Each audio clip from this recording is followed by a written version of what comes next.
నీ యుద్ధం గాలిపోను, నీ యుద్ధం మునిగిపోను. ఎవరు తెచ్చిన యుద్ధమో, ఎందుకు వచ్చిన యుద్ధమో గాని పబ్లిక్ ను కాదు ప్రభుత్వాలను కూడా పరిశాన్ చేస్తున్నది.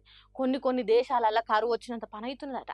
తిండికి తిప్పలయ్యే దేశాలలో ఈ యుద్ధంతోని ఆకలి సావులు వచ్చి అన్నమో రామచంద్రాన్ని అలమటిస్తున్నారట. కానీ మన దేశం శాన నయం, సరిపోను గ్యాసు, పెట్రోల్, డీజిల్ అన్ని ఉన్నాయి.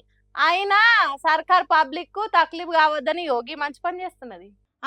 వెనకటి తిరుగా గ్యాస్ నూనె అదేనుల్లా కిరోసిన్ పోసి పొయ్యి అంట పెట్టుకునే బువ్వలు కూరలు ఉడికించుకునే కాలం దగ్గరలోనే ఉన్నదనిపిస్తున్నది.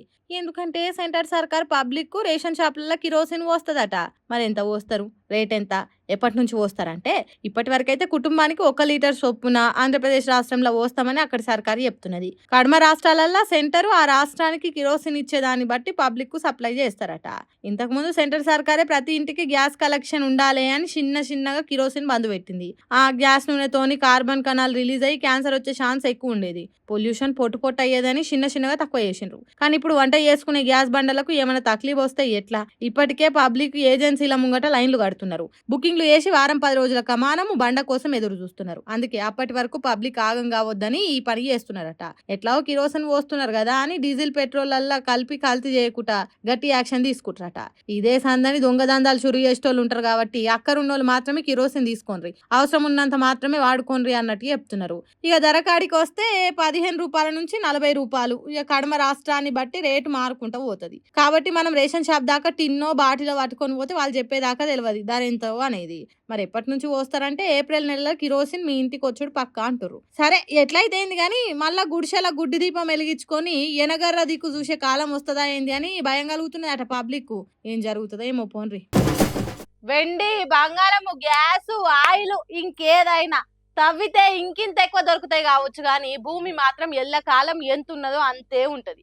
అందుకే ఏదున్నా లేకున్నా భూమి ఉండాలి అన్నట్టు సామాన్యులు సాధ్యమైనంత భూమిని కొనాలని ఆరాట పడుతుంటాడు. ఎన్నేళ్ళైనా భూమి విలువ పెరుగుకుంటూనే పోతుంది కానీ తగ్గదు. అందుకే పెద్దోళ్ళ కండ్లు భూమి మీద పడతాయి. కన్ను పడితే కథం చేస్తున్నారట. ఇగో గీ పెద్ద మనిషి చెప్తున్నాడు ఈరోసారి. సతీష్ షా అనే గీ పెద్ద మనిషికి వట్టునాగులపల్లిలా తాతలు తండ్రుల కాలం నుంచి కొంత భూమి ఉన్నదట. ఆ భూమిని కాపాడుకుంటూ ఇన్ని రోజులు వచ్చిండట. కానీ బలం కలిగినోని కన్ను పడుతుంటదా? ఏం జరిగిందో చెప్తున్నాడు ఒకసారి నుండి. అంటిల్ 2025 ఇవన్నీ పీస్ఫుల్ ఉన్నాయి, స్మూత్ గా నడిచినాయి. ఇరిగేషన్ ఉన్నాయి, గవర్నమెంట్ సబ్సిడీస్ ఉన్నాయి, ఎండాకాలం పైప్ లైన్స్ ఉన్నాయి, అన్నీ ఉన్నాయి. వాడుతోని ఎప్పుడు మాకు ప్రాబ్లం రాలే. ఇప్పుడు ఏం అయింది చెప్తే 2025లో మా పక్క జూన్లో he brought mister Ponguleti Harsha Reddy మా ఇంటికి తెచ్చింది అండి. దెన్ ఈ వాట్ ఐడియా వాస్ మాకు రోడ్ ఆయనకు చూడండి, ఆయన road land service road facing ఉన్నాయి. ఆయనకు గవర్నమెంట్ రూల్ ప్రకారంగా ఎంట్రీలే ఉంటాయి. సో ఈ లోపల మీరు వచ్చినవి ఆ ట్రంపెట్ రోడ్ ఇంకా నుంచి మాకు భూమిలో కొద్దిగా 100 feet రోడ్ ఇస్తే మాకు ఉపయోగం వస్తే మాకు ఫ్యూచర్ డెవలప్మెంట్ కోసం. ఇన్నరా మంత్రి పొంగులేటి శ్రీనివాసరెడ్డి కొడుకు పొంగులేటి హర్షారెడ్డి తన భూముల నుంచి రోడ్డు వేసుకునే తానికి కొద్దిగా జాగా కావాలి అన్నట్టు వచ్చి మాట్లాడిండట. కాదు కూడదు అన్నట్టు వీళ్ళు మాట్లాడిండ్రట. తర్వాత ఏం జరిగిందంటే ఆయన అడిగితే we didn't reply anything. Second ఒక వీక్ 2 weeks తర్వాత he brought his father Shri Ponguleti Srinivasa Reddy to our house residence.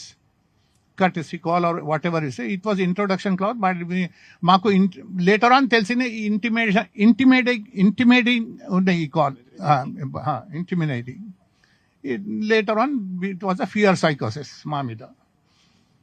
ఆయన వచ్చి చేస్తాడు, we treated him well, then issues ఏం రాలేదు. దెన్ థర్డ్ విజిట్ అయినండి పొంగులేటి హర్షారెడ్డిది.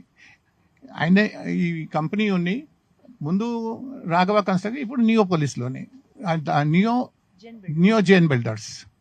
ఆయన సెకండ్ టైం వచ్చి మీకు ఇంకా 2-3 acres ల్యాండ్ ఇవ్వండి మాకు అట్లా చెప్పింది. దెన్ అల్టిమేట్లీ ఆయన ఇంటెన్షన్ వచ్చి మీ మొత్తం ల్యాండ్ ఇచ్చేసాడు. బాట కోసం జాగ అడిగి తర్వాత మంత్రి పదవులున్న అయ్యని తీసుకొచ్చి మర్యాద పూర్వకంగా మాట్లాడి ఆ తర్వాత 2-3 ఎకరాల భూమి కావాలని చెప్పి ఆఖరికి మొత్తం భూమి ఇచ్చేయండి అని బెదిరించినట్టే మాట్లాడిండట. కానీ భూమి విలువ తెలిసిన సతీష్ షా అస్సలే కుదరది అన్నట్టు మాట్లాడిండట. దానికి అధికారం చేతులున్న పొంగులేటి హర్షారెడ్డి ఏం చేసిండంట అంటే 30th నైట్ ఆఫ్ అక్టోబర్ మాకు ఇన్ఫర్మేషన్ ఉంది సార్, ఇక్కడ చాలా 6-7 జేసీబీస్ వచ్చినాయి రాత్రి, మనం ఫ్యామిలీ ఇంటిలో ఉన్నాయి, బ్రేకప్ చేస్తేనే మా స్టాఫ్కు భయం పెట్టి అందర్ they fled and hid inside the form.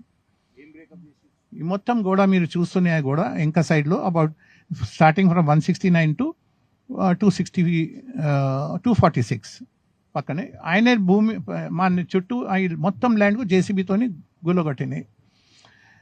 We are helpless sir. మాకు ముందు ఐడియాలు ఎందుకు చెప్తే మాకు ఐడియాలు ఆయన ఇంత థ్రెట్ చేసి చెప్తారు. Morning after booking the complaint FIR మాకు మా స్టాఫ్ చెప్పింది సార్, ఇవన్నీ జేసీబీ వాడు without all JCBs came without number plate. I think police were knowing it, వాడు సీజ్ కూడా చేసి ఉండొచ్చు.